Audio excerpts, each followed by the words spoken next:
Damn it. ఏంటిటా కుండబద్దలు కొడతా అట్ట. నమస్కారం, కుండబద్దల ప్రేక్షకులకి స్వాగతం. నేను గౌతమ్ కాటా.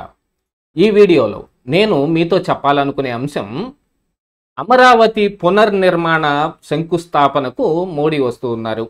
గతంలో ఈ నిర్మాణ శంకుస్థాపనకు ఒకసారి వచ్చారు. 2014 తరువాత కూటమి అధికారంలో ఉన్న సమయంలో అమరావతిని అక్కడ నిర్ణయించిన తర్వాత దాని శంకుస్థాపనకు మోడీయే రావటం జరిగింది.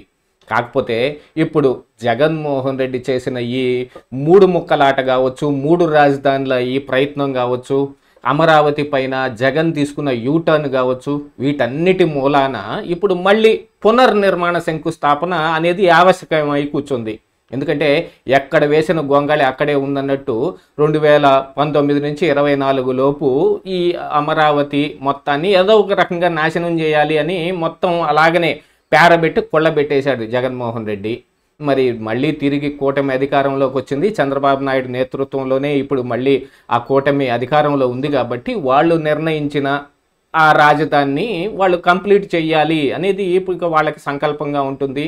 దీనికి సహాయ సహకారాలు అందించేటట్టుగా పైన ఉన్న బీజేపీ పార్టీ కూడా, అంటే గతంలో 2014-19 మధ్యలో కూడా ఇదే కూటమి ఉన్నప్పటికీ అప్పుడున్న పరిస్థితులు వేరు, ఈ రోజున్న పరిస్థితులు వేరు. ఇది ఖచ్చితంగా మనందరం అర్థం చేసుకుని తీరాల్సిందే.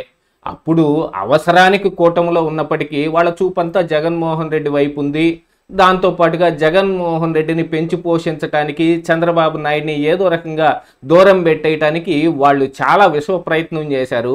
ఇప్పుడు ఆ ప్రయత్నాలు మొత్తం ఏ రకంగా తర్వాత జగన్మోహన్ రెడ్డి అధికారంలోకి వచ్చిన తర్వాత ఏమేం చేశాడనేది చూసిన తర్వాత ఇప్పుడు మళ్ళీ కూటమి కట్టారు. కాబట్టి ఇక మోడీ మళ్ళీ ఇదే అంశంపై, ఈ అమరావతి అంశం పైన ఏ రకంగా స్పందిస్తాడో అనేది మనం ఈ 10 నెలల కాలంలో కూడా చూసాం. అమరావతికి నిధులు సమకూర్చే విషయంలో కావచ్చు, అక్కడికి గ్రాంట్లు ఇచ్చే అంశంలో కావచ్చు, ఇక ఓఆర్ఆర్కి కానీ ఐఆర్ఆర్కి కానీ ప్రభుత్వం, కేంద్ర ప్రభుత్వం నుంచి ఇచ్చే సహాయ సహకారాలు కావచ్చు, వీటన్నిటిని చూసిన తర్వాత ఇక మోడీ మోకాలు అడ్డడు అనే ఒక ఇదైతే ఖచ్చితంగా ఆంధ్రప్రదేశ్ రాష్ట్ర ప్రజల్లో ఒక భావన వచ్చింది. దీంతో పాటుగా ఇప్పుడు ఒక అనుమానం కూడా ఉంది. ఏమిటా అనుమానం అనంటే, ఇప్పుడు కడతారు సరే, ఈ 3 సంవత్సరాలు 4 సంవత్సరాల్లోనే చంద్రబాబు నాయుడు అమరావతిని పూర్తి చేయగలుగుతాడా? అలా పూర్తి చేయాలని చాలామంది కోరుకుంటూ ఉన్నారు.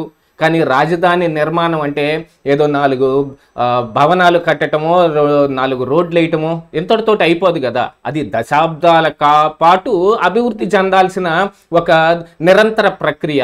అప్పుడే కదా ఈ సెల్ఫ్ ఫైనాన్స్డ్ అమరావతి అనంటే మరి ఆ రకంగా వచ్చేది. ఇప్పుడు హైదరాబాదు తెలంగాణకు ఉన్నట్టుగా అమరావతి అనేది ఆంధ్రప్రదేశ్ రాష్ట్రానికి ఉండాలి అనేది సంకల్పం. ఇప్పుడు ఇలాగా ఒక సెల్ఫ్ ఫైనాన్స్డ్ కానీ దాని మీద బాగా ఎక్కువ రెవెన్యూ జనరేట్ చేసే అవకాశం కానీ ఉండటం అనేది అమరావతి యొక్క ముఖ్య లక్ష్యం. ఆ లక్ష్యం నెరవేరినప్పుడే ఇక రాజధాని పూర్తయినట్టు లెక్క.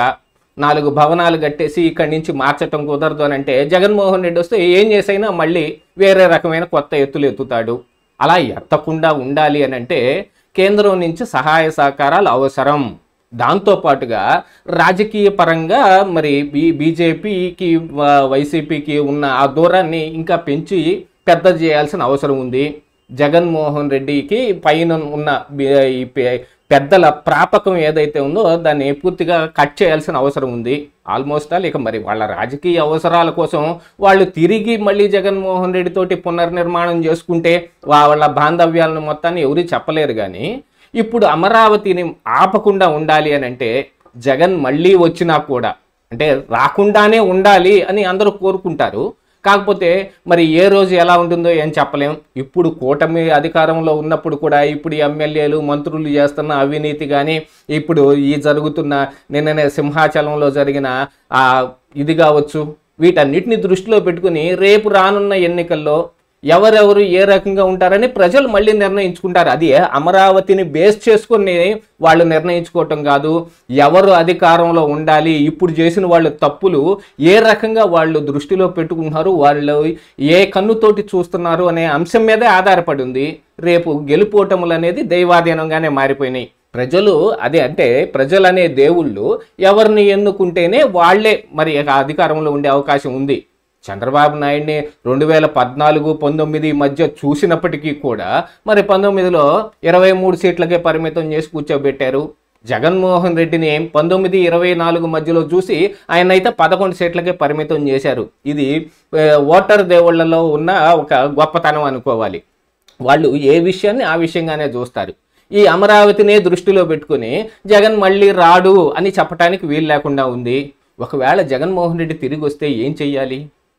ఒకసారి యూటర్న్ తీసుకున్న జగన్మోహన్ రెడ్డి మళ్ళీ యూటర్న్ తీసుకోలేడా? అప్పుడున్న బిల్డింగులు కానీ అప్పుడు రాజధాని మరి ఉభయ సభల్లోని ఇటు అసెంబ్లీలోను అటు కౌన్సిల్లోనూ ఆమోదింపబడి పార్లమెంటుకి పంపించినా కూడా అక్కడ కూడా నోటిఫై చేసినా కూడా అమరావతి అనేది ఆంధ్రప్రదేశ్ క్యాపిటల్గా మరి భారత మ్యాప్లో కూడా దాన్ని కూడా ఇనిషియేట్ చేసిన తర్వాత కూడా జగన్మోహన్ రెడ్డి 3 రాజధానుల అంశం తీసుకొని రాగలిగాడు. అఫ్కోర్స్ ఆ బిల్లు మీద అమరావతి రైతులు ఎంత పోరాటం చేశారు, ఎంత సుదీర్ఘ కాలం వాళ్ళు మొక్కవోని దీక్షతోటి వాళ్ళు కృషి చేశారు అనే దానితో పాటుగా మరి కోర్టులో కూడా న్యాయం తరపున పోరాటానికి అనేక రకాలైన ఉపకరణాలు మొత్తం తోడవటం మూలాన జగన్మోహన్ రెడ్డి ఒకంత ఆగాల్సి వచ్చింది. 3 రాజధానుల బిల్లుని విత్డ్రా చేసుకోవాల్సి వచ్చింది. సిఆర్డీఏ రద్దు బిల్లుని విత్డ్రా చేసుకోవాల్సి వచ్చింది. మళ్ళీ వచ్చి బిల్లు పెట్టడం ఏం లేదు. జగన్ తిరిగి రాడు అని అనుకుంటే అమరావతికి ఎటువంటి ఇది లేదు. కానీ జగన్ తిరిగి వస్తే అనే ఒక ప్రశ్న ఒకటి ఉత్పన్నం అవుతున్నప్పుడు అమరావతిని ఏం చెయ్యాలి? ఇలాగనే జగన్ వచ్చినా కూడా ఇక్కడి నుంచి తీయకుండా ఉండాలి అని అంటే ఏం చెయ్యాలి అనే దాని మీద నిన్నగాక మొన్న చంద్రబాబు నాయుడు గారు కూడా ఒక సూచన చేయటం జరిగింది. అంటే ప్రస్తుతం ఇప్పుడు ఈ ఉభయ సభల్లోనూ ఆమోదించారు, పార్లమెంటుకు కూడా పంపించారు. కానీ ఇది చట్టం చేయబడాలి. ఎందుకంటే ఈ ఆంధ్రప్రదేశ్ రాష్ట్రాన్ని విభజించినప్పుడు విభజన చట్టంలో ఒక 10 సంవత్సరాల పాటు 2 తెలుగు రాష్ట్రాలకి హైదరాబాద్ ఉమ్మడి రాజధానిగా ఉంటుంది అనే ఒక చట్టం అందులో ఉంది. ఇప్పుడు దాని కాల పరిమితి అయిపోయింది కాబట్టి ఇప్పుడు హైదరాబాద్ స్థానంలో ఆంధ్రప్రదేశ్ రాష్ట్ర రాజధాని అమరావతి అని నోటిఫై చేయించగలిగితే, పార్లమెంటుల ద్వారా ఈ సవరణకు బిల్లు తీసుకురాగలిగితే, దానికి బీజేపీ పెద్దలు కూడా ఒప్పుకుంటే, ఎందుకంటే గతంలో కూడా ఇలా నోటిఫై చేసింది అంటే విభజన చట్టంలో నోటిఫై చేయకపోయినప్పటికీ ఇదిగో మేము అమరావతిని ఇక్కడ రాజధానిగా చూస్ చేసుకున్నాము అని ఇటు అసెంబ్లీ కానీ ఇటు కౌన్సిల్ కానీ ఆమోదించి పైకి పంపినప్పుడు దాన్ని నోటిఫై చేశారు. కానీ ఇప్పుడు చట్టంలాగా లేదు కాబట్టి జగన్మోహన్ రెడ్డి ఒక వెసులుబాటు తీసుకోగలిగాడు. కాకపోతే ఈ రాజధాని నిర్ణయించుకునే హక్కు రాష్ట్రాలకు లేదు, కేవలం కేంద్రానికి మాత్రమే ఉంది. పార్లమెంట్లోనే చట్టం చేయవలసిన అవసరం ఉంది. ఆ పార్లమెంటు తీసుకోగలిగిన ఆ నిర్ణయాన్ని ఆంధ్రప్రదేశ్ రాష్ట్రం ఒకసారి ఈ నిర్ణయం తీసుకోవటానికి కల్పించబడింది అనే దాని మీద కోర్టులో జగన్మోహన్ రెడ్డికి ఎదురు దెబ్బ తగిలింది. కానీ ఇప్పుడు ఖచ్చితంగా విభజన చట్టంలో అమరావతి ఆంధ్రప్రదేశ్ రాష్ట్ర రాజధాని అని నోటిఫై చేయించి విభజన చట్టాన్ని సవరణ చేయగలిగితేనే అమరావతి రాజధానిని మళ్ళీ జగన్మోహన్ రెడ్డి వచ్చినా ఏమీ చేయకుండా ఉంటాడు. కాకపోతే ఆయన వచ్చి అభివృద్ధి చేయకపోయినా 5 సంవత్సరాల పాటు రాజధానిగా అమరావతి ఉంటుంది కదా.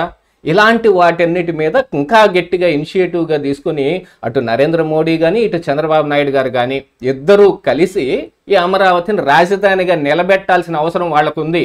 ఒకసారి రిబ్బన్ కట్ చేసాం, మళ్ళీ వచ్చి అదే దానికి మళ్ళీ రిబ్బన్ కట్ చేసాం అనే పద్ధతిలో కాకుండా సంపూర్ణంగా దీనికి ఒక పరిష్కారం చూపించాల్సిన అవసరం కూడా రాజకీయ పరంగా వాళ్ళకు కూడా ఉంది.